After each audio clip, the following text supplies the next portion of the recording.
Mathematics का exam होना बाकी है एमपी बोर्ड का, और लॉकडाउन ने बेशक बहुत कुछ डिस्टर्ब किया है और इसी कड़ी में आप लोगों की पढ़ाई भी डिस्टर्ब हुई होगी निश्चित रूप से। चैप्टर नंबर 14 में एप्लीकेशन ऑफ द इंटीग्रल में कुछ इम्पॉर्टेंट क्वेश्चन हैं जो आप लोगों को आवश्यक रूप से देख लेना चाहिए।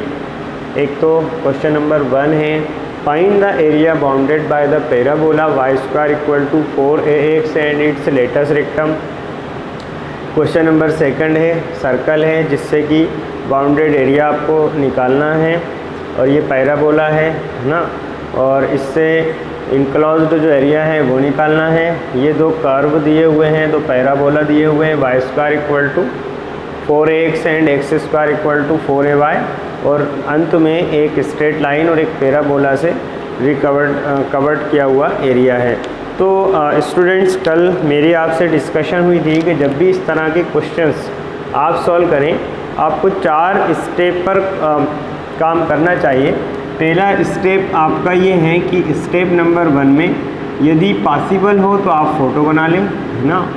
स्टेप नंबर 2 में आप लिमिट पता कर लें, वो भी किसकी पता करें, 99.99% आपको एक्स एक्सिस की लिमिट पता करनी चाहिए।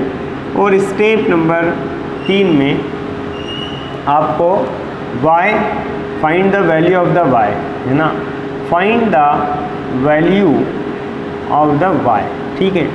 और स्टेप नंबर 4 में देखिए जो रिक्वायर्ड एरिया है वो हमें निकालना चाहिए।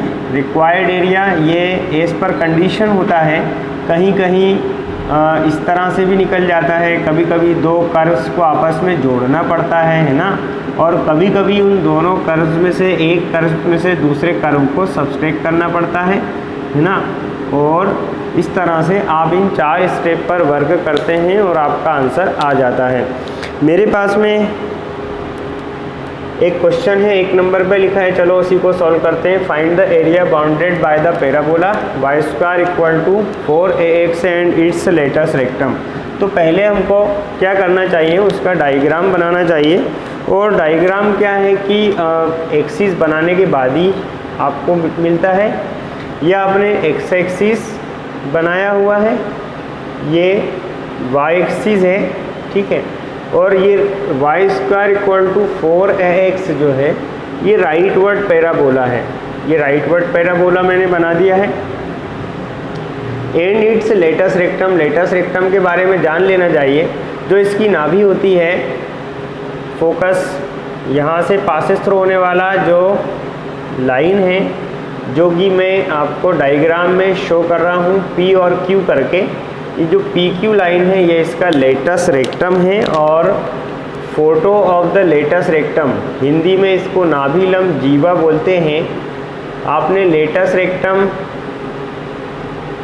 हिंदी इंग्लिश में बोला और हिंदी में इसको नाभिलंब जीवा, है ना। इसका आपने फ़ोटो देखा है स्टूडेंट्स। फ़ोटो के बाद इसके इक्वेशन की बात आती है। तो जैसे कि आपके पैराबोला का इक्वेशन है Y square equals to 4ax, तो यहाँ पर आप अगर लेटेस्ट रेक्टम का इक्वेशन देना चाहते हैं तो जो आपको ये a दिखाई दे रहा है ना, a, बस आप उसी को देखो। x इक्वल टू a इसके लेटेस्ट रेक्टम का इक्वेशन हो गया। यानी ये जो ग्रीन आपको लेटेस्ट रेक्टम दिखाई दे रहा है ना, इसका इक्वेशन है x equal to a। It means यानी कि यहाँ पर अगर आप बात करें जो एरिया पता करना है उसकी, तो मैं उसको रेड कर देता हूँ। देखो ये मैंने पूरे एरिया को रेड कर दिया, ठीक है। इसका नामकरण कर देते हैं OAB, है ना। अच्छा बताओ OAB के जैसा कितना एरिया मुझे पता करना है। OAB के के जैसा 1 और 1, 2 एरियाज़ है ना। तो पहले अब ये देखो कि हमने कितने स्टेप पार कर लिए। फोटो वाला स्टेप हमारा पार हो गया, limit of the x axis भी क्लियर हो गया। कैसे क्लियर हुआ, क्योंकि लेटेस्ट रेक्टम के बारे में हमने जाना ना, x इक्वल टू a आ रहा है ना। तो यहाँ पर x की वैल्यू a है और यहाँ पर x की वैल्यू 0 है। यहाँ 0 है, यहाँ पर x की वैल्यू a है। कुछ स्टूडेंट्स का क्वेश्चन ये भी हो सकता है कि सर हो सकता है कि ये 16x हो। अब आप कैसे बताएंगे कि लेटस रेक्टम का इक्वेशन क्या है? तो सो सिंपल, इसकी कंपेयर इससे कर दो, ठीक है। ये तो कैंसिल हो गए, 4ax इक्वल टू 16x हो गए, ठीक है। तो x से x भी कैंसिल हो गए, तो 4a इक्वल्स टू 16 हो गए, तो a इक्वल्स टू 4 4 दा 16 मीन्स लेटस रेक्टम का इक्वेशन एक एग्जाम्पल के तौर पे बता रहा हूँ आपको कि आप लोग कभी ये कहें कि सर अगर ये 16x हुआ तो हमें x की वैल्यू क्या मिलेगी? तो x की वैल्यू हमको 4 मिलेगी। ऑल राइट, तो इस तरह से हम इसका लेटस रेक्टम यहाँ निकाल लेते हैं। अब कितने स्टेप पार कर गए? देखो फोटो बन गया, लिमिट आ गई। तीसरे नंबर पे find the value of the y की वैल्यू क्या आएगी?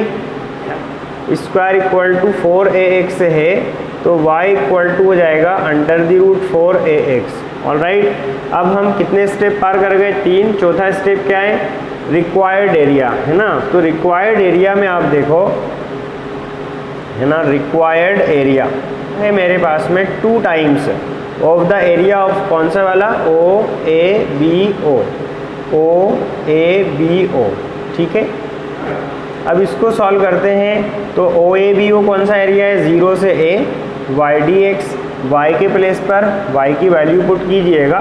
y की वैल्यू मेरे पास में है under the root 4ax dx और लिमिट है 0 से a, ठीक है।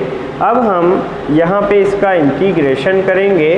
देखो इंटीग्रेशन करते हैं, यहाँ थोड़ा सा स्पेस है हमारे पास में, यहाँ इंटीग्रेशन करते हैं तो 2 एज इट इज़ रहे, ऑल राइट। इनटू में 4 का स्क्वायर रूट हो गया 2, अंडर रूट है एज इट इज़, बचा कौन है? अंडर रूट एक्स, और अंडर रूट एक्स का इंटीग्रेशन होता है x to the power 3/2 divided by 3/2 lower limit और अपर लिमिट।